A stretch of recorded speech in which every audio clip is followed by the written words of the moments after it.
Partnership में आज हम करने वाले हैं रिटायरमेंट और डेथ ऑफ पार्टनर। हमने लास्ट टॉपिक जो था एडमिशन ऑफ रिटायरमेंट का वो कवर कर लिया है, नए पार्टनर को एडमिट कैसे किया जाएगा। आज वाले चैप्टर में आज के टॉपिक में शुरू कर रहे हैं retirement and death of partner. तो देखिए बच्चों, जब हम बात करें रिटायरमेंट की और डेथ की तो दोनों चीज़ें अलग अलग हैं। हम इस चैप्टर को दो पोर्शन में डिवाइड करके करेंगे। एक पोर्शन आपका रिटायरमेंट का होगा और दूसरा आपका होगा डेथ ऑफ पार्टनर। रिटायरमेंट, अगर कोई पार्टनर रिटायर होता है, फर्म से अवकाश ग्रहण करता है, तो उस समय किस प्रकार अकाउंटिंग ट्रीटमेंट किया जाएगा पार्टनरशिप के अंदर। और दूसरा मेथड हम करेंगे इसके अंदर कि डेथ के समय पार्टनर का सेटलमेंट कैसे किया जाएगा और अकाउंटिंग ट्रीटमेंट या अकाउंटिंग प्रॉब्लम्स कौन कौन सी हमारे सामने आती हैं। तो शुरू करते हैं। सबसे पहले हम फर्स्ट पार्ट से इस चैप्टर का जो है रिटायरमेंट ऑफ पार्टनर, कि किसी भी पार्टनर का फर्म से अवकाश ग्रहण करना, या मैं कहूँ कि किसी भी कारण से अगर कोई पार्टनर फर्म को छोड़कर चला जाता है या फर्म से अलग हो जाता है तो हम उसे क्या कहते हैं, रिटायरमेंट ऑफ पार्टनर कहते हैं। किसी भी कारण से बाय एनी रीज़न पार्टनर जो है फर्म से सेपरेट हो जाता है, अलग हो जाता है, वो उसे क्या कहेंगे, रिटायरमेंट ऑफ पार्टनर हम कहेंगे। साझेदार का अवकाश ग्रहण करना कहलाता है। और डेथ की बात करें, सेकंड पोर्शन इसका डेथ। अब डेथ का मीनिंग तो सबको क्लियर ही है। जब किसी के प्राण पखेरु उड़ जाए या कोई मर जाता है तो क्या कहेंगे हम, उसकी डेथ हो गई। तो डेथ पे तो हमारा कंट्रोल नहीं है, बट रिटायरमेंट पे हमारा क्या है, कंट्रोल है। हम पार्टनरशिप डीड बनाते समय ये डिसाइड कर सकते हैं कि कोई पार्टनर कब रिटायर हो सकता है, कोई पार्टनर कब फर्म को छोड़कर जा सकता है। अगर हम रिटायरमेंट के कारण की बात करें कि रिटायरमेंट क्यों होता है, अवकाश क्यों लिया जाता है, या कोई पार्टनर फर्म से अलग कब हो सकता है, तो वो कारण कोई भी हो सकता है लड़ाई झगड़ा हो गया, आपस में मतभेद हो जाते हैं, है ना, या पार्टनरशिप डीड ही ऐसी थी कि 3 साल का था तो 3 साल के बाद वो पार्टनर छोड़ के चला गया। ऐसा कोई भी कारण हो सकता है। या वृद्धावस्था हो सकता है कि कोई पार्टनर जो है आपका बूढ़ा हो चुका है, अब वो रिटायर होने की टाइम पे है तो उसको रिटायर हो जाना चाहिए, फर्म को छोड़कर चले जाना चाहिए। तो कई ऐसे कारण हैं जिनकी वजह से पार्टनर फर्म से क्या लेता है, रिटायरमेंट लेता है। तो हमें यहाँ से केवल इतना मीनिंग क्लियर होना चाहिए कि रिटायरमेंट का मतलब क्या होता है। रिटायरमेंट का मतलब हुआ जब कोई पार्टनर फर्म को आपसी मतभेद, लड़ाई झगड़े, वृद्धावस्था या काम न करने की असमर्थता को होते हुए फर्म से क्या हो जाता है, अलग हो जाता है, तो हम उसे क्या कहेंगे, रिटायरमेंट ऑफ पार्टनर या साझेदार का अवकाश ग्रहण करना कहेंगे। क्लियर है। आगे देखिए कि कंडीशन ऑफ रिटायरमेंट, कि किन किन दशाओं में कोई पार्टनर रिटायरमेंट ले सकता है। There are 3 conditions for retirement of partner. हमारे पास 3 दशाएं, मुख्य मेन दशाएं 3 हैं।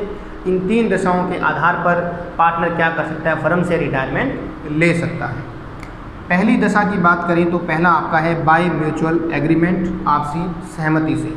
सभी पार्टनर ने आपस में डिसाइड किया कि इसको रिटायर हो जाना चाहिए। सभी का मतलब, जैसे मान लो मैंने कहा 3 पार्टनर हैं, ए, बी और सी।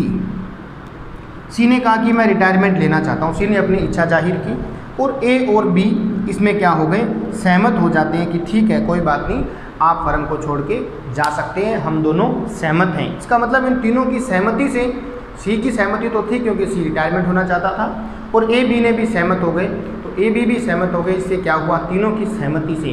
तो फर्स्ट रिटायरमेंट का जो मेथड कह सकते हैं, या कंडीशन कह सकते हैं, या दशा कह सकते हैं, कि साझेदार आपसी सहमति से फर्म को छोड़कर जा सकता है। इसी तरह सेकंड कंडीशन देखिए, अकॉर्डिंग टू पार्टनरशिप डीड, स्पष्ट ठहराव और समझौते के अनुसार। अगर हम बात करें कि पार्टनरशिप डीड में ही ऐसा लिखा था कि सी जो है 5 साल तक साझेदार रहेगा, आफ्टर 5 ईयर सी क्या हो जाएगा, रिटायर हो जाएगा। 5 साल के बाद सी क्या ले लेगा, रिटायरमेंट ले लेगा। तो इसी कारण अकॉर्डिंग टू पार्टनरशिप डीड, जैसे सी को 5 साल पूरे होंगे, सी फर्म से रिटायर हो जाएगा, अलग हो जाएगा। अब बात करें by giving notice if partnership at will, सूचना देकर, नोटिस देकर। अगर ऐच्छिक साझेदारी है तो ऐच्छिक साझेदारी की दशा में कोई भी साझेदार 15 दिन का, 1 महीने का, जो भी डिसाइडेड है, वो नोटिस पीरियड देकर फर्म को छोड़कर जा सकता है, फर्म से रिटायरमेंट ले सकता है। तो रिटायरमेंट का मीनिंग और कंडीशन यहाँ तक आपको क्लियर है। हम आगे बढ़ते हैं, ठीक है। कंडीशंस के अंदर आपसी सहमति, स्पष्ट ठहराव, सूचना देकर, 3 कंडीशन, 3 दशाएं जिनके आधार पर साझेदार क्या कर सकता है, फर्म को छोड़कर जा सकता है, ठीक है। अब देखिए बात करते हैं कि जो पार्टनर है वो फर्म को रिटायरमेंट ले लिया तो उस पार्टनर को क्या कहेंगे। अगर हम बात करें कि हमारे पास 3 पार्टनर हैं, A, B and C, there are 3 partner, एक ए है, एक बी है और एक सी है। देयर आर 3 पार्टनर जो पार्टनरशिप बिजनेस चला रहे हैं। अब मान लो ये बिजनेस शुरू हुआ था 1 अप्रैल 2015 को, आज डेट हो गई 31 मार्च 2020। तो 31 मार्च 2020 को ये डिसाइड हुआ कि सी फर्म से क्या ले रहा है, रिटायरमेंट ले रहा है। सी रिटायर, 31 मार्च 2020 को सी क्या हो रहा है, रिटायर हो रहा है। जैसे ही सी रिटायर हो जाएगा तो पीछे कितने पार्टनर बच जाएंगे, ए और बी बच जाएंगे। कौन बच जाएंगे, ए और बी बचेंगे। तो अब हम इनको किन नामों से जानेंगे।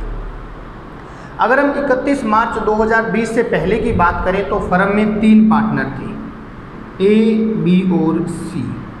इन तीनों को तो हम कहेंगे ऑल पार्टनर, सभी साझेदार, यही कहेंगे ऑल पार्टनर, सभी साझेदार। अब 31 मार्च 2020 के बाद सी छोड़ के चला गया तो सी क्या कहलाएगा, सी कहेगा, सी को कहेंगे आउट गोइंग पार्टनर। क्या कहेंगे, आउट गोइंग पार्टनर, जाने वाला साझेदार। तो रिटायरमेंट के केस में सी का रिटायरमेंट हुआ है तो सी को हम क्या कहेंगे, आउट गोइंग पार्टनर कहेंगे, जाने वाला साझेदार कहेंगे।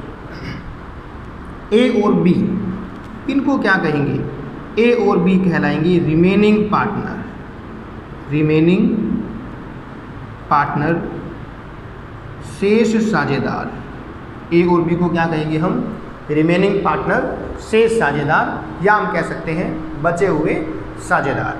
यहाँ तक क्लियर है आपको कि 3 पार्टनर हैं, सी जा रहा है तो सी को कहेंगे रिटायरिंग पार्टनर या आउटगोइंग पार्टनर, जाने वाला साझेदार। ए, बी, सी तीनों कंबाइन में इनको कहेंगे ऑल पार्टनर, सभी साझेदार। और बच कौन गए, सी के जाने के बाद ए और बी बच गए तो उन्हें कहेंगे हम रिमेनिंग पार्टनर, बचे हुए साझेदार। क्लियर है ये सब। अब बात करते हैं बच्चों कि जब रिटायरमेंट होता है तो अकाउंटिंग प्रॉब्लम्स क्या क्या आती हैं, लेखांकन समस्याएं कौन कौन सी आती हैं, या आपको प्रैक्टिकल में क्या क्या करना होगा रिटायरमेंट के केस में।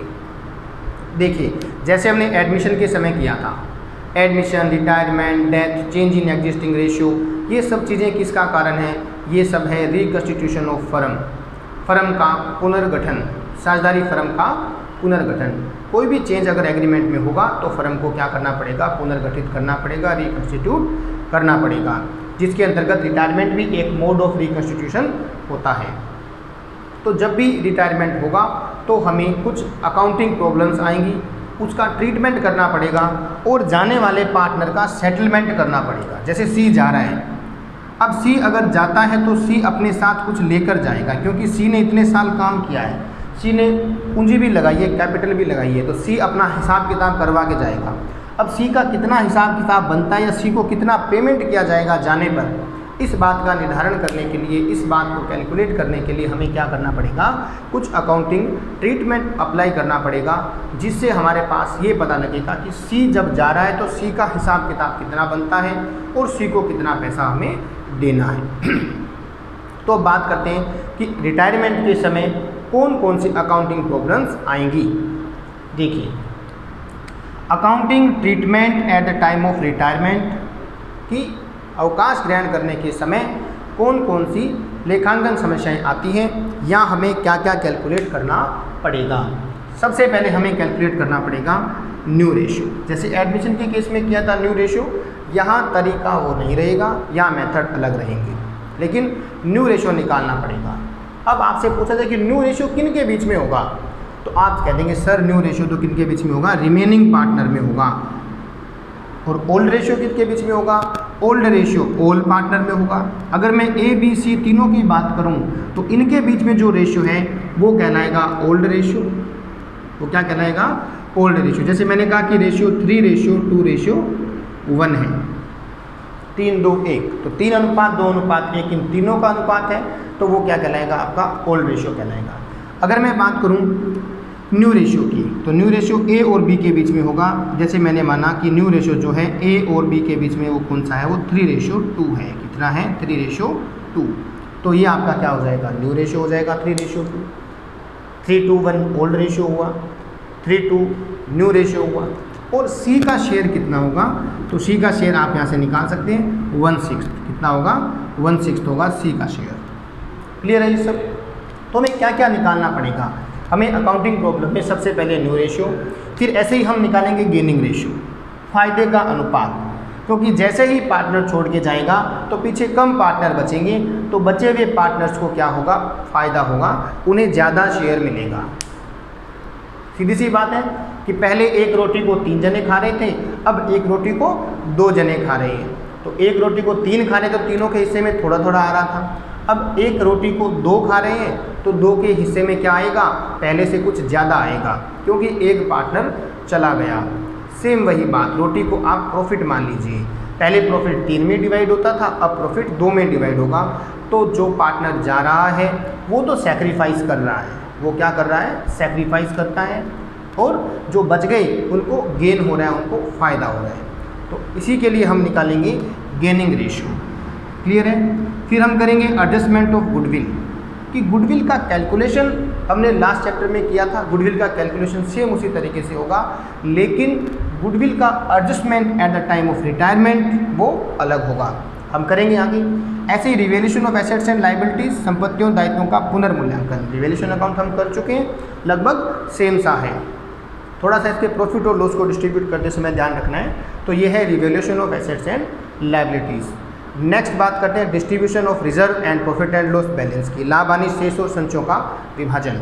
अगर बात करें लाभ हानि शेष और संचयों को बांटने की, तो जितने भी ओल्ड प्रॉफिट या अनडिस्ट्रीब्यूटेड रिजर्व्स हैं वो हम डिस्ट्रीब्यूट कर देंगे ऑल पार्टनर में। क्या एंट्री होगी? 1 by 1 करेंगे। उसके बाद पेमेंट टू रिटायरिंग पार्टनर, अवकाश ग्रहण करने वाले साझेदार को भुगतान, कि जाने वाले साझेदार को भुगतान कैसे किया जाएगा, पेमेंट कैसे किया जाएगा, कितना पैसा होगा और किस तरह से उसको दिया जाएगा। हो सकता है जाने वाले साझेदार को पैसा एक साथ दे दिया जाए, हो सकता है जाने वाले साझेदार को पैसा एक साथ ना देकर थोड़ा थोड़ा करके दिया जाए, इंस्टॉलमेंट में भी दे सकते हैं, वो डिपेंड करता है कैसे है, वो मेथड हम पढ़ेंगे। फिर उसके बाद कैपिटल एडजस्टमेंट, पूंजी का समायोजन, कि पार्टनर के जाने के बाद ओल्ड पार्टनर जो रिमेनिंग पार्टनर हैं उनका कैपिटल एडजस्टमेंट कैसे होगा, वो अपने कैपिटल को किस मेथड से मेंटेन करेंगे, ये सब चीज़ें हम पढ़ेंगे। तो देखिए बच्चों, हमने देखा कि eight the time of retirement ये हमारे सामने अकाउंटिंग प्रॉब्लम्स आएंगी। इन प्रॉब्लम्स को हमें सोल्व करना है और इनको मिलाकर कंबाइन क्वेश्चन, बड़ा क्वेश्चन आएगा आपके राजस्थान बोर्ड में 6 मार्क्स का क्वेश्चन आता है। एडमिशन और रिटायरमेंट दोनों का ऑप्शन में आता है, आपको एक क्वेश्चन अटेम्प्ट करना होता है। ठीक है, तो बड़ा क्वेश्चन आप अगर एडमिशन का पक्का कर लेते हैं तो रिटायरमेंट में आप थोड़ा सा ढील दे सकते हैं, और अगर रिटायरमेंट का आप पक्का कर लेते हैं तो एडमिशन में आप उसको थोड़ा सा हल्के से उस क्वेश्चन को ले सकते हैं। दोनों में से एक आपको पक्का करना है, या तो एडमिशन का बड़ा क्वेश्चन तैयार कर लीजिए या रिटायरमेंट का बड़ा क्वेश्चन आप तैयार कर लेंगे। ठीक है, तो 7 प्रॉब्लम दोबारा रिपीट कर देता हूँ। अकाउंटिंग ट्रीटमेंट के अंदर eight the time of retirement अवकाश ग्रहण करते समय नया अनुपात निकालना, न्यू रेशियो, गेनिंग रेशियो निकालना, फायदे का अनुपात निकालना, एडजस्टमेंट ऑफ गुडविल, ख्याति का समायोजन, revaluation of assets and liability, संपत्तियों दायित्वों का पुनर्मूल्यांकन, distribution of reserve and P&L, जो लाभ हानि शेष है या संचयों का विभाजन, पेमेंट टू रिटायरिंग पार्टनर, अवकाश ग्रहण करने वाले साझेदार को भुगतान कैसे करेंगे, और कैपिटल एडजस्टमेंट, पूंजी समायोजन हम कैसे करेंगे। ठीक है बच्चों, आज हमने किया रिटायरमेंट क्या होता है, रिटायरमेंट का मीनिंग क्या है, कोई पार्टनर कब रिटायरमेंट ले सकता है, किन किन कंडीशंस में रिटायरमेंट ले सकता है, या कौन कौन सी दशाएं होती हैं। उसके बाद हमने देखा कि कौन कौन सी लेखांकन समस्याएं हमारे सामने आती हैं रिटायरमेंट के समय, अवकाश ग्रहण करने के समय। बाकी हम करेंगे नेक्स्ट क्लास में 1 by 1 इन टॉपिक्स को करेंगे। आज की बेसिक क्लास जो आपके केवल मीनिंग ऑफ रिटायरमेंट पे आधारित है। ठीक है, धन्यवाद।